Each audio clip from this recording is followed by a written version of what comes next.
अस्सलाम वालेकुम नाज़रीन, आप इस वीडियो में सेनेटर अफनान उल्लाह का एक हैरतकुन चेहरा देखेंगे जिसमें वो पीटीआई की हमायत करते हुए और अपनी पार्टी के बयानिए के खिलाफ बात करते हुए दिखाई देंगे। और उनका मजीद कहना था कि इलेक्शन कमीशन इलेक्शन पर होने वाली धांधली पर काफ़ी सारी उंगलियां उठी हैं, सो अब ज़रूरी हो गया है कि इसकी साफ और शफाफ तहकीकात की जाए। और उनका मजीद कहना था कि नून लीग को इस वक्त हुकूमत नहीं बनानी चाहिए क्योंकि इनके पास मैंडेट ही नहीं है।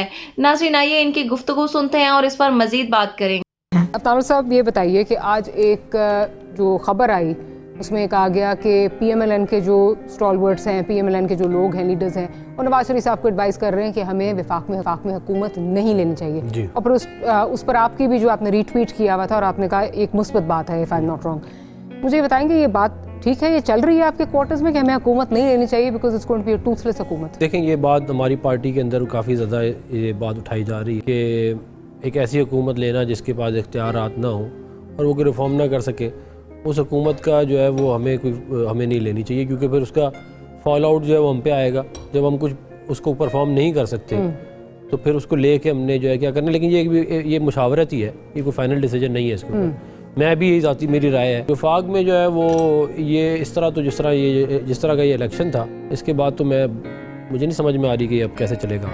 मुझे चौधरी शुजात साहब की वो बात याद आ रही है जिन्होंने कुछ महीने पहले कहा था कि हालात उस तरफ चले जाएंगे कि जहाँ प्राइम मिनिस्टर ढूंढ रहे होंगे कि कोई प्राइम मिनिस्टर बन जाए, कोई प्राइम मिनिस्टर बनने के लिए तैयार नहीं होगा। आपको लग रहा है उस तरफ चीज़ें चली गई है ना सर? आप देखें ना, जो है वो हम लेने के लिए तैयार नहीं है, पीटीआई कर नहीं सकती, पीपल पार्टी जो है वो भी लेने के लिए तैयार नहीं है मेरा ख्याल है। हाँ। तो जब ये कोई भी लेने के लिए तैयार नहीं है, उसकी वजह ये है कि आपने इतनी ज़्यादा पोलराइजेशन कर दी है मुल्क के अंदर, इतनी ज़्यादा कर दी है, और इख्तियारात की आप हर वक्त मुल्क में डिस्टेबिलिटी है, हर वक्त हर किसी से लड़ाई है। कहाँ जा रहे हैं फिर हम क्या मतलब हैपनिंग अगर कोई भी लेने के लिए तैयार नहीं है जी, फिर क्या मतलब इतनी मेहनत एक्सरसाइज आप कहते हैं दोबारा हो? नहीं दोबारा, और ये दोबारा खाली नहीं, इस केयर टेकर सेटअप और इस चीफ इलेक्शन कमिश्नर के ऊपर कोई इलेक्शन पे अब दोबारा नहीं मानेगा। ये अगर दोबारा भी इलेक्शन होंगे तो नया सेटअप और नए इलेक्शन। वैसे बड़ी इंटरेस्टिंग बात है, और इलेक्शन से पहले सब केयर टेकर पे जो वो सब चीफ इलेक्शन कमिश्नर पे जो है उंगली उठा रहे थे सवाए आपके। नहीं, हमारा ख्याल था कि अभी ये बात मैं तो ये देखें, मैं तो वो बात कर रहा हूँ कि अगर इलेक्शन के रात चीफ इलेक्शन कमिश्नर ही गायब हो जाए तो फिर उस इलेक्शन कमिश्नर पे कौन एतबार करेगा? अच्छा, बट अफनान साहब, ये आपकी इनफरादी राय है या आपके पार्टी के अंदर भी जो है ये मेरी अपनी राय है। इसके ऊपर जब पार्टी की पॉलिसी आएगी वो आने वाले एक दो दिन में आ जाएगी। मैं ये कह रहा हूँ कि ये अंडर डिस्कशन है, हो सकता है स्ट्रॉन्ग डिस्कशन हो सकता है मामला ना ही हो, उसी तरह ही चलता रहे। तार साहब का एक बड़ा इंटरेस्टिंग स्टेटमेंट आया, पहले जरा वो सुन लेते हैं और फिर मैं अफनान साहब से पूछूंगी कि इसकी क्या मंतक क्या है। और आपको किसने मना किया था कि जब फॉर्म 45 प्रिजाइडिंग अफसर रिटर्निंग अफसर के पास लेके आया है कि आप उसका इंतजार ना करें? आपको जल्दी थी अपनी फतह का जश्न मनाने की। तो ये फॉर्म 45 वाला जो खिलवाड़ आपने किया है, ये समझ में आता है। आपके पास और कोई रास्ता नहीं था, आपके पास और कोई तरीकेकार नहीं था कि आप ये इलेक्शन जीत जाते। तो आपके पास तरीका एक ही बचा था कि आप जाली फॉर्म 45 एक ही पोलिंग स्टेशन के 2 जारी कर दें और एक कंफ्यूजन क्रिएट कर दें और इस डिजिटल दहशतगर्दी के जरिए मुल्क में केओस फैला दें, मुल्क के अंदर एक तबाही फैला दें और कोशिश ये हो कि मुल्क में एक गैर यकीनी सूरत हाल हो, धांधली का रोना रोया जाए। अच्छा अफनान साहब, ये क्या बात है कि सारी बाकी जमातें जो हैं उनके पास और 45 हैं, फॉर्म 45 हैं, आपके पास और हैं। बल्कि एक तो बड़ा इंटरेस्टिंग चीज़ भी बनी, अभी मुझे याद है इलेक्शन का अगला दिन था या उसी दिन या अगला दिन, आई रिमेंबर।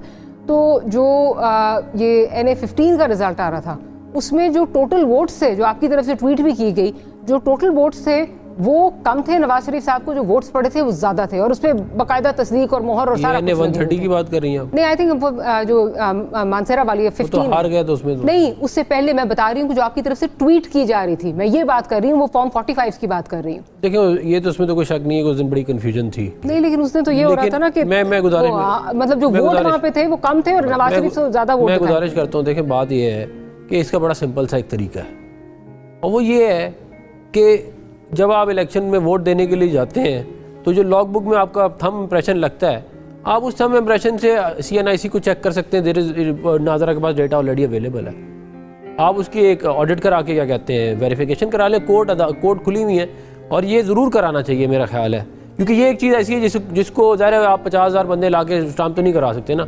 अगर ठप्पे लगे हैं तो जो है वो थंब इम्प्रेशन जो है गलत होगा, उसके ऊपर आप पकड़ सकते हैं। और मेरा ख्याल है यही कराना चाहिए ताकि ये मामला किसी कंक्लूजन की तरफ जाए और जो कल्प्रेट्स हैं उनको पकड़ा जाए, क्योंकि ये तो कोई तरीका नहीं है। अगर इस तरह आरओ जो है इलेक्शन बेचना शुरू हो गया तो फिर तो इस मुल्क में कोई इलेक्शन अगर बेचना शुरू हो गई, आरओज ने बेचा इलेक्शन।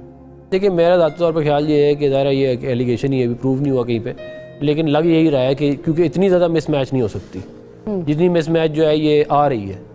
और फिर जो बात मौलाना फजलुर रहमान ने की है और फिर जो बात पीर पगारा ने की है, बड़ी अहमियत है। आप तो वो अगर ये बातें टैली कर जाएंगी तो ये मुझे जो है ये इसके इलेक्शन का रिजल्ट जो है वो तो मतलब बड़ा डाउटफुल हो जाएगा कि ये किसको कैसे कहते हैं कोई भी एक्सेप्ट करेगा। 3 मेंबर बेंच सुप्रीम कोर्ट का जो है वो टेकअप भी कर रहा है, आई बिलीव ट्यूसडे को जो है वो टेकअप कर रहा है इस मैटर को। बट हमने जो देखा है, जो हिस्ट्री टेल्स अस, अभी भी मेरा ख्याल है 2013 के बहुत सारे इस तरह के केसेस हैं जो अभी तक पेंडिंग पड़े हैं। कासिम सूरी वाला, हाँ जी, तो कासिम सूरी भी स्टे पे चलते रहे सारे, तो वो कहीं जाता मंतकी अंजाम तक जाता कहीं नजर नहीं आता। कोर्ट्स पे एक्स्ट्रा बर्डन बस पड़ता जाता है और कुछ नहीं। देखिए कोर्ट्स ही इसको इशू को रिजॉल्व कर सकती हैं, अदरवाइज ये इशू रिजॉल्व होगा ही नहीं। और ये जो है ये, और इसका बड़ा सिंपल मेरे नज़दीक एक फार्मूला है, वो ये कि आप फॉरेंसिक ऑडिट करा लें किसी थर्ड पार्टी कंपनी के थ्रू जो बहुत सारी अवेलेबल है मार्केट में। किसी को आप कहें कि ये सारा वो निकाले, किसी 10-15 से आपको खुद ही पता चल जाएगा कि दूध का दूध और पानी का पानी है क्या। अगर तो धांधली नहीं होगी तो इलेक्शन की क्रेडिबिलिटी ऊपर चली जाएगी, तमाम पार्टियां उस पर इतफाक कर जाएंगी। अगर धांधली हुई होगी तो फिर ज़ाहिर है वो तो फिर उसको तो फिर कोई रिजल्ट नहीं एक्सेप्ट करेगा। डॉक्टर साहबा, कौन कहता है कि पाकिस्तान तहरीक इंसाफ फ्लेक्सिबल नहीं है? आज आपके शो में एक बात मैं अपने भाई अफनान की मान रहा हूँ, आप कराएं फोरेंसिक ऑडिट, बल्कि ज्यादा दूर ना जाएं। डॉक्टर साहब मुझे 2 मिनट दें, ज्यादा दूर ना जाएं। मैं अपने हल्के देता हूं आपको, मुल्तान के 2, इनका फोरेंसिक ऑडिट कराएं। NA 148 में यूसुफ रज़ा गिलानी साहब जीते 105 वोटों से। आप हल्के पूरे का भी ना कराएं। मैं एक पोलिंग स्टेशन आपको बताता हूं बहादुरपुर की, उसका फोरेंसिक ऑडिट करा लें, दूध का दूध पानी का पानी हो जाएगा। NA 151 में मेहर बानो जीती है, वो हल्का था जहां से साबिक मैं MNA था, वहां का फोरेंसिक ऑडिट करा ले, आपका दूध का दूध पानी का पानी। 16,000 वोट जो है वो मुस्तरद हुए हैं। अफनान ने तो बड़ी अच्छी बात की। डॉक्टर साहब मेरी बात सुने, just give me 1 minute doctor साहब, just give me 1 minute. Doctor साहब ने तो अच्छी बात कर दी। अता तारड़ साहब पता नहीं कौन सी ऑल्टरनेट रियलिटी में रहते हैं, फॉर्म 45 नहीं है, फॉर्म 45 नहीं है। जब वो और मरीम औरंगजेब वहां पे प्रेस कॉन्फ्रेंस कर रहे थे तो स्प्लिट स्क्रीन के अंदर आप देख रहे थे कि PTI का मैरियट के अंदर जो इजलास हो रहा था, हम प्रोजेक्टर के ऊपर फॉर्म 45 दिखा रहे थे। मेरे पास NA 151 के 281 पोलिंग स्टेशन के फॉर्म 45 मौजूद है। उन फॉर्म 45 के अंदर हम 6,500 की लीड से इलेक्शन जीत रहे हैं। मजेदार बात मैं आपको बताऊं, मेरे 2 MP नीचे इलेक्शन लड़ रही है। मेरे MPs के रिजेक्टेड वोट 4,201 के और 4,500 दूसरे के हैं। MNA का 18,000 रिजेक्टेड वोट है। अब मैं एज ए वोटर जाता हूं, आप भी जाती हैं, एक ग्रीन पर्ची मिलती है, एक वाइट पर्ची मिलती है, तो ये कैसे हो सकता है कि ग्रीन पर्ची पे वो ठीक रहते हैं, वाइट पर्ची पे अंधे हो जाते हैं वो जाके? तो ऐसे नहीं होता। कराएं फोरेंसिक ऑडिट, आपको पता चल जाएगा। अता तारड़ साहब ने बात की है कि जी इन्होंने फॉर्म 45 नकली दे दी है। डॉक्टर साहिबा, हमारा हाल ये था, RO साहब हमारी कोई एप्लीकेशन लेने को तैयार नहीं है।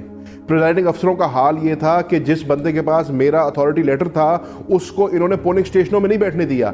मैंने अपने पोलिंग एजेंट्स को औरों के अथॉरिटी लेटरों पे बिठाया जाके, या मिन्नत अल्लाह करके बंदे बिठाए हैं। वहां पे हमें फॉर्म 45 सेकंड मिल सकता है, हम जारी फॉर्म 45 ला सकते हैं। ये क्या बातें कर नाज़रीन, ना जाने इन नून लीगियों ने क्या खा लिया है कि इनका ज़मीर जाग गया है और शायद इनके ज़मीर ने इनको झंझोड़ना शुरू किया है, या ये भी एक इनकी एक गंदी सियासत है कि ये सच उगलना शुरू हो गए हैं और ये सही बातें करना शुरू हो। नाज़रीन, ये एक हैरत अंगेज बात है कि एक ही आवाज़ हर तरफ से आ रही है, चाहे वो इंटरनेशनल मीडिया है, नेशनल मीडिया है, या अवाम पाकिस्तान की अवाम है, या PTI है, या दूसरी पार्टी है, या धांधली करने वाले लोगों के पार्टी के अंदर के लोग हैं। उन सब का यही कहना है कि इलेक्शन में धांधली हुई है। नून लीग का शायद अब बुरा वक्त आना शुरू हो गया है, बल्कि बुरा वक्त आ गया है। अमानुल्लाह का भी यही कहना है कि नून लीग को हुकूमत नहीं बनानी चाहिए। इसकी वजह यह है कि इनके पास तो मैंडेट ही नहीं है, और दूसरा ये कि अगर बना भी लेते हैं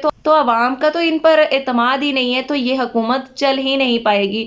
ये एक लूली लंगड़ी हुकूमत होगी जो ज़्यादा ज़्यादा वक्त नहीं चलेगी और अगर जितनी देर चलेगी तो इनके लिए ही जिल्लत का समा होगी। नाज़रीन, सेनेटर अफनान उल्लाह से जब ये सवाल किया गया कि अगर आपका कहना है कि नून लीग को हुकूमत नहीं बनानी चाहिए तो क्या इलेक्शन दोबारा होने चाहिए, उनका कहना था कि अगर ऐसा होता है कि इलेक्शन दोबारा हो तो अवाम का निगरान हुकूमत और चीफ ऑफ इलेक्शन कमीशन से एतबार उठ जाएगा, क्योंकि जिस दिन इलेक्शन हो रहे थे तो चीफ ऑफ इलेक्शन कमीशन गायब थे। नाज़रीन, सेनेटर अफनान उल्लाह ने मजीद तनकीद करते हुए कहा कि चीफ ऑफ इलेक्शन कमीशन की ये जिम्मेदारी थी कि जिस दिन इलेक्शन थे वो ये जिम्मेदारी पूरी तरह से सरअंजाम देते कि इलेक्शन और उसके नताइज साफ और शफाफ हो, जबकि वो उस दिन और रात को अपने ऑफिस में ही नहीं थे और न जाने कहां पे गायब थे। और इतना ही नहीं, जब इलेक्शन पर उंगलियां उठी, जब इलेक्शन पर सवालात उठे और धांधली का शोर मचा, तब भी उन्होंने कोई बयानिया नहीं दिया और ना ही मंजरे आम पर। नाज़रीन, पाकिस्तान जिन मुसीबतों में गिरा है, पहले तो